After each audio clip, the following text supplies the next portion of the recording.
Bueno, seguimos en el tema, en la unidad 8, integral definida, y hoy vamos a ver una extensión del concepto de integral que ya yo les había preguntado, un problema que nos iba a llevar a esto, como ustedes van a ver ahora en la figura siguiente.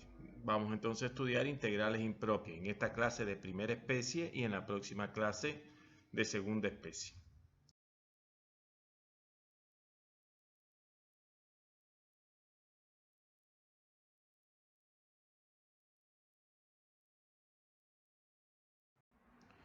Bueno, imagínense que partimos del cuadrado del lado 1 que está presentado en la filmina anterior, y lo que vamos a hacer para construir una figura infinita con área finita es, vamos a picar en dos partes iguales ese cuadrado, por tanto van a quedar dos rectángulos, ¿verdad? Y el rectángulo, o sea, la mitad superior, la voy a dividir a su vez a la mitad y la voy a poner aquí al lado en el intervalo 1, 2. Por supuesto que me queda un cuarto de la figura original. Bueno, eso lo que voy a hacer es, la voy a picar a la mitad y la voy a poner sobre el intervalo 2, 3.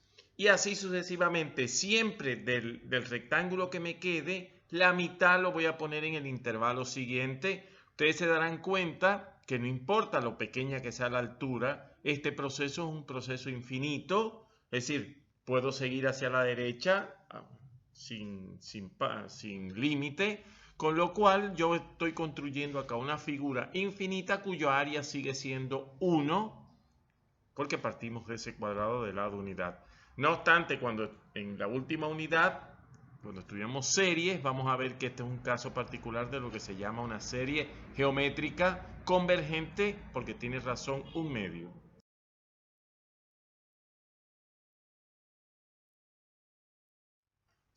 Bueno, aquí estamos presentando la definición formal de la integral impropia de primera especie. Como ustedes se dieron cuenta, estoy hablando de una integral que yo la estoy calculando sobre un intervalo infinito.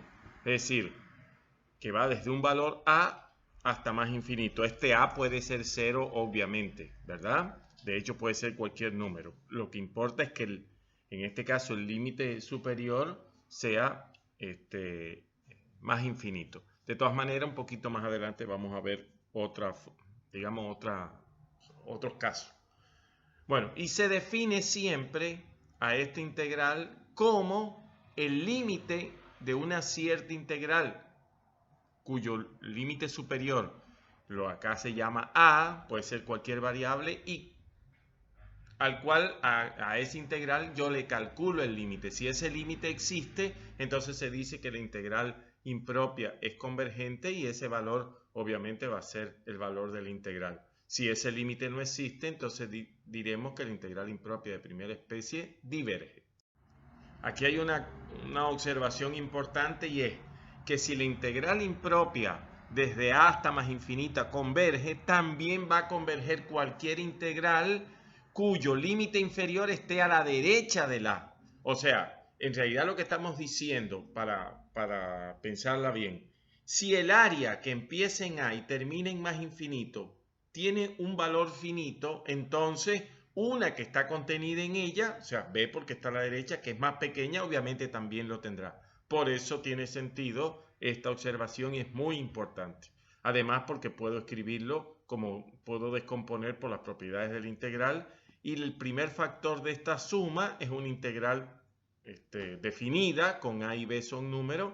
Si el miembro izquierdo tiene límite, el primer sumando, obviamente al ser definido existe, el segundo no le queda más otra posibilidad más que también ser convergente. El caso más general es cuando los dos límites son infinitos, o sea, voy desde menos infinito hasta más infinito. Bueno, en realidad hay que picarla en dos integrales de primera especie. Y este valor c, no importa cuál es, normalmente uno elige el punto más cómodo, o 0, o 1, o bueno, alguna cosa así, depende de cómo sea el integrando, pero es intrascendente. Cualquiera que usted elija, no hay ningún problema. Por supuesto que ustedes se darán cuenta que siempre tenemos que estar aplicando la definición, es un poco complicada. Bueno, en realidad hay algunos tipos de integrales, en este caso, por ejemplo, de las funciones potenciales, que es muy fácil analizar si convergen o no. ¿Por qué? Porque cuando yo calculo, busco una primitiva y evalúo en el límite superior menos el límite inferior, bueno, es fácil darse cuenta que el primer sumando, que es el que tengo que analizar si tiende a infinito o no, depende del valor de b. Si b es menor o igual que 1, lo que estamos diciendo es que se hace cada vez mayor. Por lo tanto, esta integral cuando p es menor o igual que 1 es divergente. Si p es mayor que 1, entonces b posee un exponente negativo, con lo cual tiende a 0 cuando en este caso b tiende a infinito. Así que es muy fácil obtener la convergencia o no de esta integral.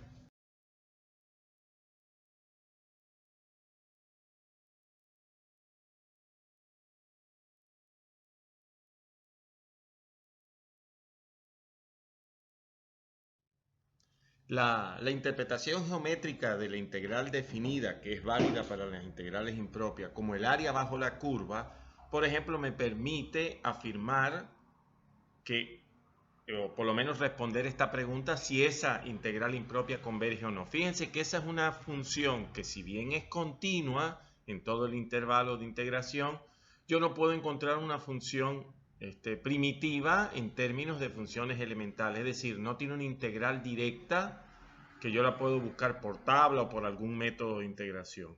Con lo cual, para analizar eso, tengo que recurrir a un criterio que se llama de comparación. ¿Por qué? Porque si esta área, o sea, lo que está bajo la curva acá, que geométricamente representa esta integral, es menor que un área conocida, entonces, y que sé que es finita, entonces obviamente ya va a ser menor. Y es lo que se hace acá. Como la integral de 1 sobre e a la x en la filmina anterior ya se demostró que es finita, o sea que tiene un valor finito, obviamente esta otra área también lo será y por tanto será convergente la integral.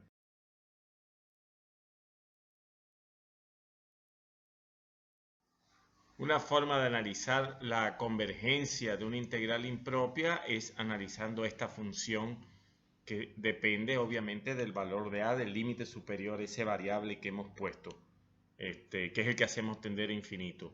Bueno, lo que se demuestra es que esta integral converge o no en dependencia de si esta función está acotada o no para todo valor de esta a grande que está como límite superior acá. Y además, si f chiquita, o sea, la función que está en el integrando es negativa y decreciente, la integral también va a ser convergente.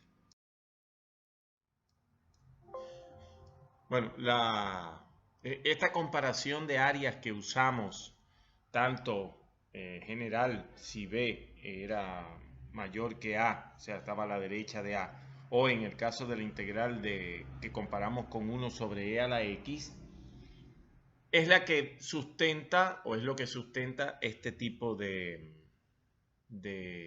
criterio de comparación para determinar la convergencia o no de una integral impropia de primera especie. Claro, si yo tengo que una función es menor que otra, las dos del mismo signo, en este caso positiva, sobre todo el intervalo a hasta más infinito, obviamente el área que le corresponde a f es menor que el área que le corresponde a g. Por lo tanto, si g es convergente, obviamente el área de f, que es más pequeña, me dirá que la integral es convergente. Si por el contrario f diverge, o sea, el área es infinita, cualquier área mayor que ella también va a ser infinita, por lo cual va a ser divergente. En la práctica también lo que se hace es sencillamente calcular el límite entre esas dos funciones cuando x tiende a infinito. ¿Por qué? Porque si son equivalentes, cosa que ya vimos en continuidad, lo que estamos diciendo es que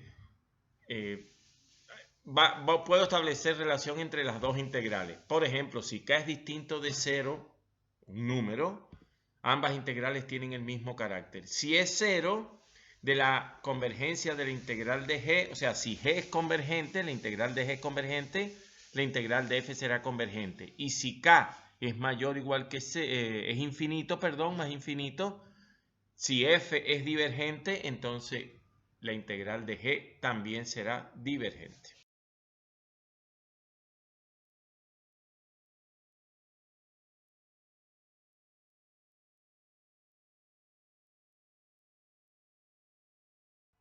Si bien ya hemos hablado de la convergencia de la integral, aquí se introduce ahora un nuevo criterio y que si bien en la filmina anterior vimos que si la integral del módulo converge, entonces la integral general también, el módulo de la integral converge y además se cumple la desigualdad que dice la filmina anterior. Bueno, acá ahora vamos a introducir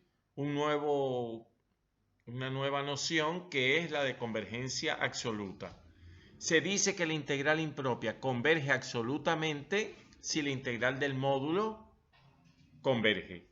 Si converge la integral y no converge la integral del módulo, entonces se dirá que ella converge condicionalmente.